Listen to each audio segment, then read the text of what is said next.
Welcome back to another FM8 tutorial from ADSR and FM8tutorials.com.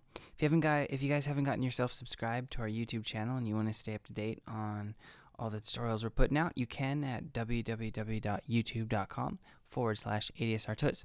So today I wanted to finish up the little three-part series we've been doing this month about the effects section in FM8. So far we've gone over the majority of the effects and kind of just talked about what they are, what they do, what each knob does, and how to get the sound you're going for. The last few we have to do are phaser and flanger, and I kind of saved those for last because they're a little confusing to explain how and why of them basically. Here's the sound that we've been using all in the last two parts. And so if I turn on the phaser, you'll see it brings it up, and the knobs are rate, invert, sync, notches, color, sweep min, sweep max, rotate, and the dry and wet. The rate is how quickly it is applying the phasing to your sound. Invert takes the signal that it's introducing and inverts it by 180 degrees. Sync syncs the rate to the tempo of your DAW or FM8. Notches is basically the depth of how deeply it is phasing your sound. The color is affecting how bright. It's basically a comb filter, so it's maybe not, brightness isn't a good way to explain it, but it's kind of like a sweep of a comb filter in some synths. So the sweep min and sweep max, they play directly off of your color. If you have the color all the way down, the sweep min and sweep max, the difference it makes to your sound isn't a whole lot. The rotate will rotate the phase signal left to right, and the dry and wet, of course, is the dry and wet. If we start just turning up, I'll turn up the dry and wet. I'll turn up the wet to about 50, and then just hold down a note.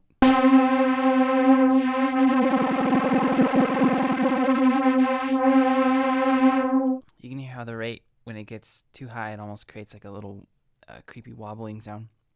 Keeping the rate up at about 50, and then I'm going to start turning the notches so you can hear.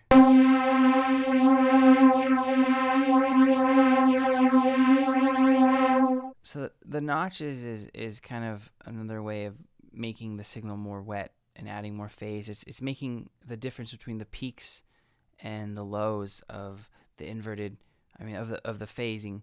It makes them greater, so you hear the effect more prominently. So let's keep the notches around 3 for now.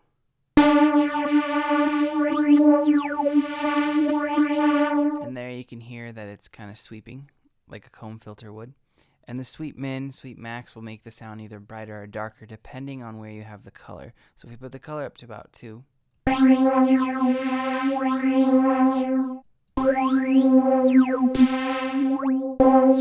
can hear how the sweep min to the sweep max, if it's all the way at 100, it makes it a little bit darker and more muffled.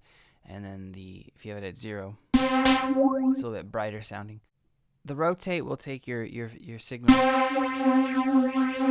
and it'll apply the phasing more heavily to the side that you're turning the rotate knob. It's almost like a pan knob just for the effect. So you hear it a little bit more out right because it's out 50 to the right, and then here it's a little bit out more towards the left. I want to show you something kind of cool. I have a Multimeter pulled up, which is a plugin that will kind of show you what's going on sonically. And this right here is our stereo field, and you'll see as I'm talking, you kind of see the middle bounce up and down ever so slightly. And if I play the sound, if I play the sound without the effect on,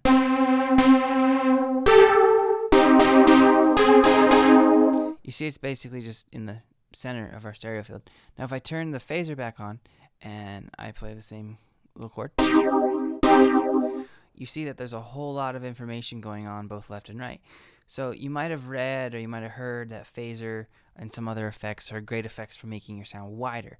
Well, you can actually see here, it does in fact make your sound wider, which is a great tool for getting your leads outside the center of the mix without panning them, or having a little bit of separation in your mix, or just making it wider overall. You'll also see this down here though, the correlation meter, and these basically tell you if you're having phasing issues.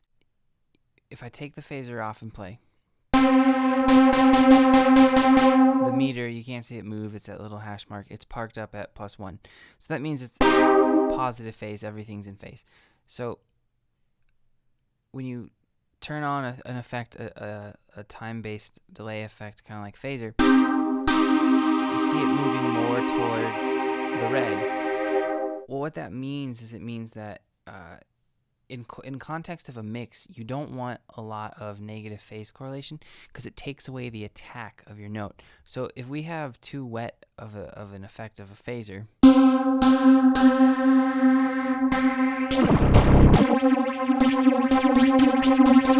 I mean, that's obviously not a pleasant sound to the ear, but you can use a multimeter that has a correlation meter for phase as a kind of a visual tool to be like to see if you're putting too much phase or flanger on your effect and how it's kind of playing with the rest of your mix. Moving on onto the flanger, we have similar knobs, but we have rate, invert, sync, static, depth, color, rotate, dry, and wet. The rate in the phaser and flanger, they do the same thing. It's how quickly it's applying the phase differences. Invert inverts the signal as well. Sync syncs it to the tempo of your DAW. Static is phaser doesn't have the static, but if we turn that on,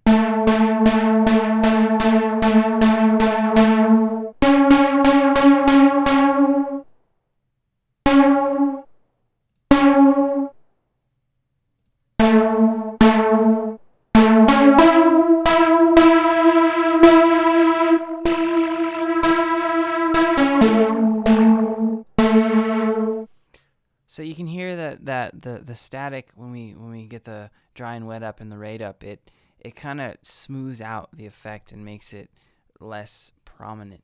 So that's a helpful feature for it. But taking that off and just taking the rate up to about 50 and the dry and wet up to around 50.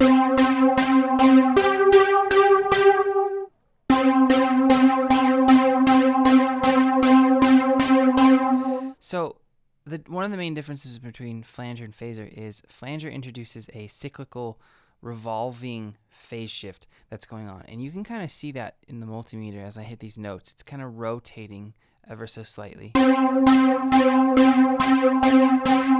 It's going from this axis to here, and it repeats. So the phaser didn't do that. It just kind of split the sound out wide. If we turn the depth up, you'll see more of that. That's kind of one of the main differences between the two sounds is kind of how they're splitting up the phase, because both of these are taking a dry signal and a wet signal and adding slight differences to the phase, which is the attack of whatever signal's coming into it. So the rotate will do the same thing on the flanger as it does on the phaser. And then of course the dry wet will make your sound more affected or less affected.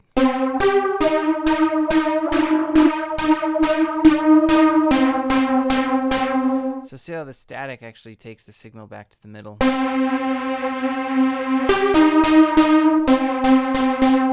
But it still has an effect on the sound. To my ears, I think flanger is a little bit more of a usable effect just because it's less prominent.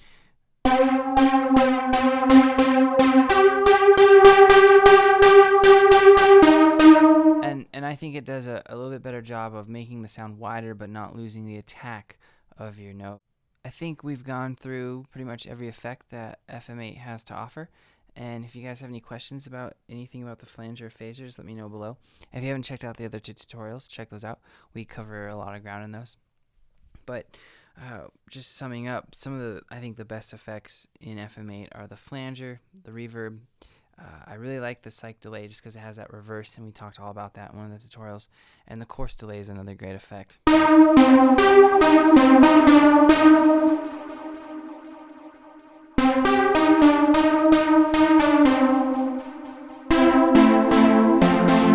you can see how wide and thick our sound is visually, whereas if I turn all these off, we have just a pretty narrow sound that's straight up the middle. So thanks for watching, and see you guys next time.